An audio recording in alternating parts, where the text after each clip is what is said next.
পাতায় মোড়া ভাত, যাকে আমরা সবাই কোরিয়ান চালের কেক হিসেবে চিনি। কিন্তু ভাবুন তো, একটা বিশাল ডেকচিতে করে কেউ এই ডাম্পলিং বিক্রি করছে।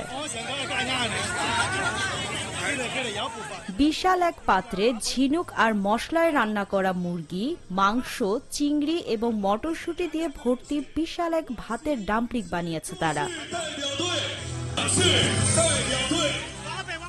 সেই ডাম্পলিং আবার ফেরি করছে রাস্তায়। যার যত মনে চায় নাও আর খাও, এমনই করে তারা খাচ্ছিল। এই বিশাল ডাম্পলিং নাকি কয়েকদিন ধরে ভাপানো হয়।